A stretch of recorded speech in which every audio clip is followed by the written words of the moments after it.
મહત્વના સમાચાર જમ્મુ કાશ્મીરના પૂર્વ ડીજીપીનું નિવેદન સામે આવ્યું છે। ભારત પાસે મજબૂત એર ડિફેન્સ સિસ્ટમ છે, પાકિસ્તાનના હુમલાને હવામાં જ હરાવી દીધું છે। જે પ્રકારથી અમે સતત સમાચાર ન્યૂઝ 18 ગુજરાતી પણ આપ સુધી પહોંચાડી રહ્યું છે। જમ્મુ કાશ્મીરના પૂર્વ ડીજીપીનું મહત્વનું નિવેદન।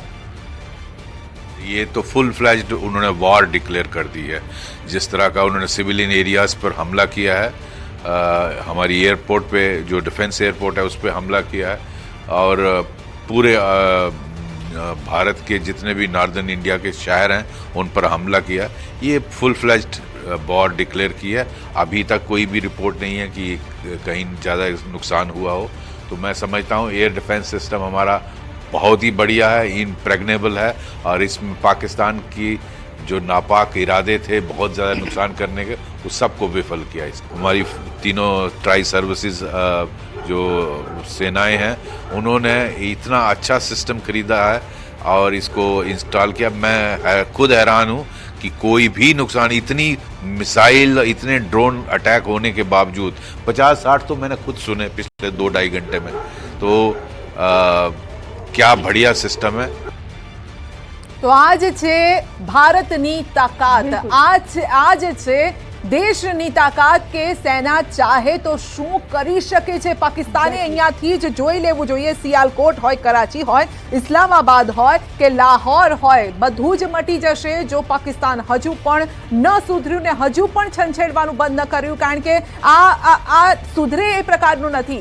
ગોળીબારી પણ કરી રહ્યું છે અને હવામાં ડ્રોન પણ ઉડાડી રહ્યું છે, પરંતુ જે સેનાના જવાનો છે સતર્ક છે। હવામાં ઉડતા ડ્રોનને ત્યાં જ તોપથી હોય કે પછી ગોળીબારીથી હોય એ નેસ્તનાબૂદ કરી રહ્યા છે, તોડી પાડી રહ્યા છે। બિલકુલ સંધ્યા, મહત્વની વાત જે પ્રકારથી જે ત્યાંના ડીજીપી હતા, પૂર્વ ડીજીપી હતા જમ્મુ કાશ્મીરના, તેમણે જણાવી કે જમ્મુના એરપોર્ટને ટાર્ગેટ કરવામાં આવ્યું। આપણી પાસે એટલી તાકાત છે કે આપણે આખા પાકિસ્તાનને નેસ્તો નાબૂદ કરી શકીએ છીએ, છતાં પણ જ્યારે આપણે ઓપરેશન સિંદૂર કર્યું તો ફક્ત અને ફક્ત આતંકીઓ પર હુમલો કરવામાં આવ્યો, પરંતુ આપણા જમ્મુના એરપોર્ટ પર હુમલો કરવામાં આવે, નાગરિકોને મારવાનો પ્રયાસ કરવામાં આવે, એટલે આ જે અવળ ચંડાઈ છે તે બહુ જ ભારે પડવાની છે સંધ્યા। પણ એ પાકિસ્તાને ત્યારે સમજી જવાનું હતું કે જો ભારત ફક્ત POJK સુધી જ સીમિત ન રહ્યું, જે પહેલું જ ઓપરેશન સિંદૂર કરવામાં આવ્યું, 100 કિલોમીટર અંદર જઈને એ જે ઠિકાના હતા આતંકવાદીઓના, જે બેઝ હતા તેને ધ્વસ્ત કરી દીધા। ત્યાંથી જ પાકિસ્તાને સમજી જવાનું હતું કે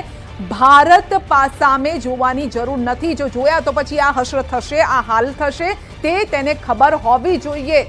તો મોઢા ચલાવવાથી કંઈ નથી થવાનું। મોઢા ચલાવશો તો પછી ઉત્તર આ રીતે જ મળશે, કારણ કે એમની પાસે ડિફેન્સની તાકાત નથી રહી અને હવે સમજી જવું જોઈએ સામી છાતીએ લડવાનું પરિણામ કંઈક આ પ્રકારે આવે છે। બિલકુલ સમજી જવું જોઈએ, પરંતુ સમજમાં નથી આવી રહ્યું, એટલે વિનાશકાલ વિપરીત બુદ્ધિ જેવી પરિસ્થિતિ છે અને વિનાશ થશે તો તેનો જવાબદાર ફક્ત અને ફક્ત પાકિસ્તાન હશે।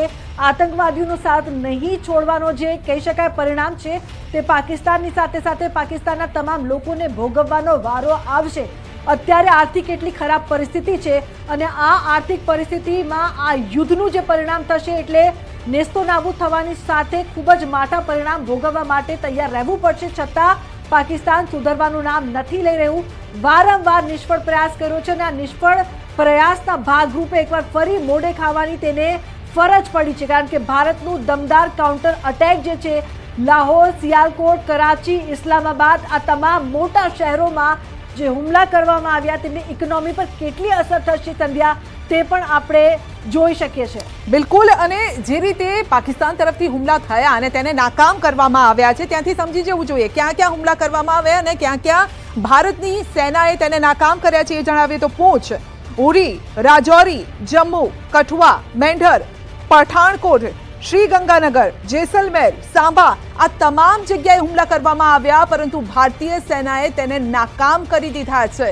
કારણ કે કદાચ પાકિસ્તાનને હશે કે જમ્મુ કાશ્મીર તરફ એક ડ્રોન ઉડાડી દઈએ, એક રોકેટ છોડી દઈએ અને બીજું રોકેટ જેસલમેર તરફ છોડી દઈએ। ભાઈ, આ ભારતીય સેના છે, તમે એવું ન સમજશો કે એક તરફ તમે અટેક કરશો તો બીજી તરફ અમારું ધ્યાન નહીં રહે।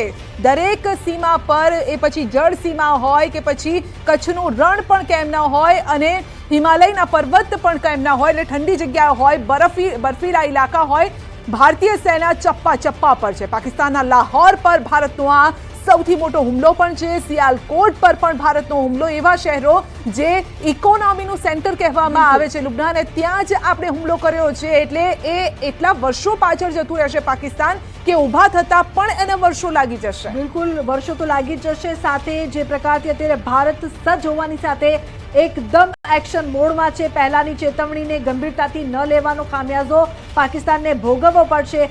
એસ જયશંકર દ્વારા પણ કહેવામાં આવ્યું છે કે કોઈ પણ સંજોગોમાં પાકિસ્તાનને છોડીશું નહીં, દરેક કાર્યવાહીનો કડક જવાબ આપવામાં આવશે. વિદેશ મંત્રી જયશંકરે યુરોપના ઉપપ્રમુખ સાથે પણ ચર્ચા કરી છે, સાથે સાથે ઇટલી સાથે પણ ચર્ચા કરી છે.